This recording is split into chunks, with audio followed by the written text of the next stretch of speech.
Radio Cité Genève. Cité rencontre. Gilles Soulac. En direct au désert d'Atacama, cela se trouve au Chili précisément, pour une traversée en autonomie complète avec un petit équipement, donc à pied. C'est Charles Edrich. Vous êtes avec nous, Charles, après 24 jours d'expédition. Bonjour à vous. Oui, bonjour. Vous allez bien? Comment allez-vous après 24 jours de désert? À vrai dire, je suis en pleine forme.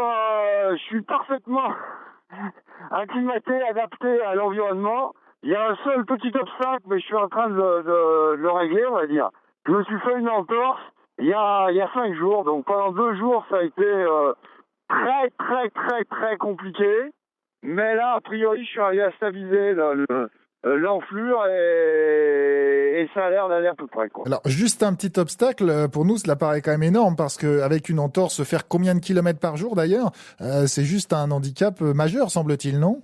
Alors bon, depuis le départ, j'étais à 35 de moyenne. Donc là, quand ça m'est arrivé, j'ai absolument pas voulu stopper. J'avais la possibilité de stopper, parce que j'ai suffisamment de vivres pour faire un stop. Mais je me suis dit que c'était pas forcément la bonne technique. Donc j'ai forcé dessus. Donc pendant 2 jours, très difficile. Donc j'ai levé le pied. J'étais à 18-19 km par jour. J'avançais comme un escargot.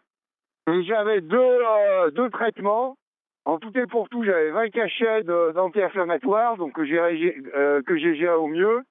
Et chaque fois que je m'arrêtais, je mettais ma jambe, je surélevais ma jambe sur un bidon d'eau, donc voilà. Et a priori, là, bon, elle est toujours enflée, mais je pense que ça va être bon. Donc. Alors, il y a plus de la moitié de votre expédition pour cette traversée en autonomie complète du désert d'Atacama, Charles Edrich.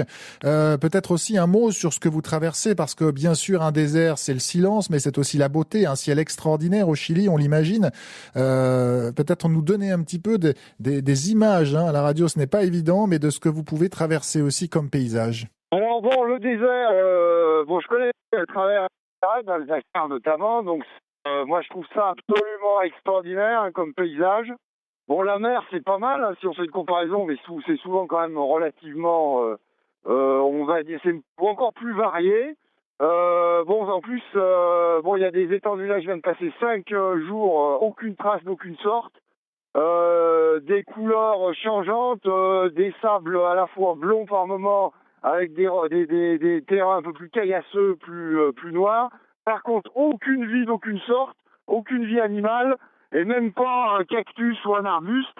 Et en plus, souvent des images, un petit peu des allures là, ces derniers jours de western, parce qu'il y a une voie de chemin de fer de temps en temps que je suivais, mais une voie de chemin de fer totalement désastrée qui date des années 1900, pour les mines des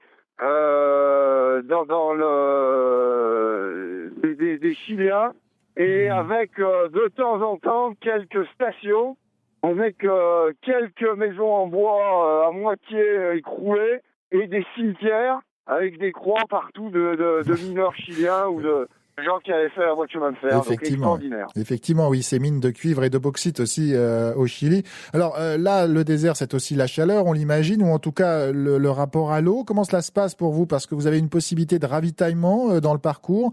Est-ce que vous arrivez à bien gérer tout ce qui touche justement à cette nécessité de prendre suffisamment d'eau, de litres d'eau par jour, Charles Edrich? Alors le dernier ravitaillement que j'ai fait, c'est dans un petit village une oasis qui s'appelle Kilagua.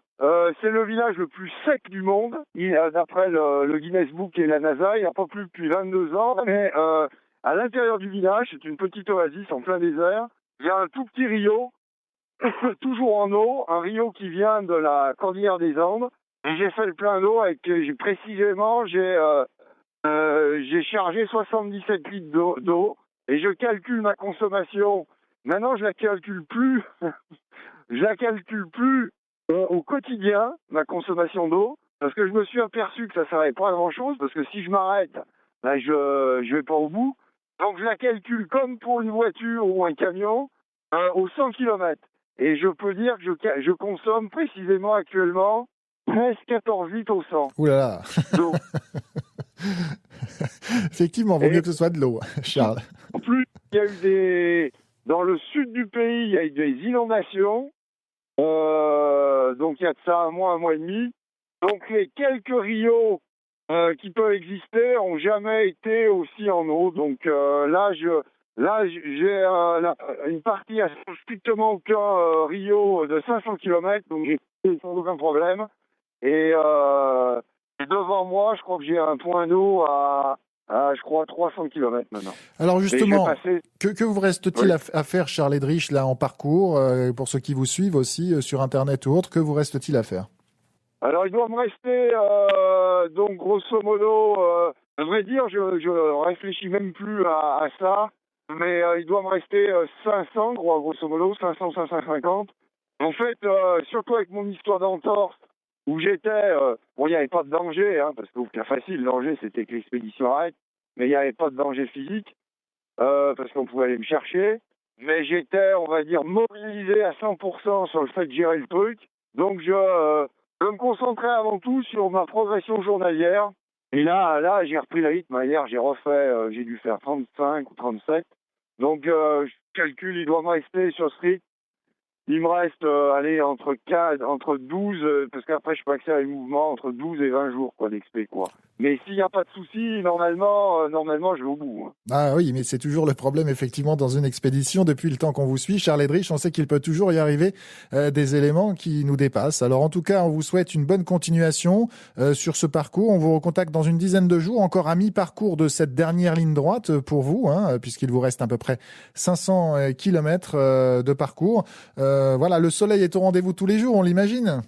Alors, tous les jours, très très bizarrement, là j'ai eu la très grande surprise parce que j'avais pas regardé un peu ce qui pouvait se passer.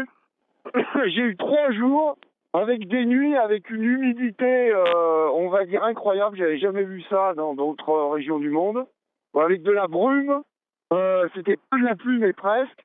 J'ai pas d'anorak ou de Gore-Tex, j'ai une simple petite veste en duvet et elle est à tordre littéralement. Mais à part ces 3 jours, le soleil est là 12 heures par jour et avec 4 ou 5 heures de fournaise absolue. Donc, on imagine, avec ce petit village, comme vous le disiez, où il n'a pas plu depuis 22 ans. Charles Edrich, on vous retrouve dans une dizaine de jours dans votre expédition, donc en autonomie complète, donc en course à la marche et avec une petite remorque, hein, tout simplement, avec votre matériel. Vous nous en avez déjà parlé.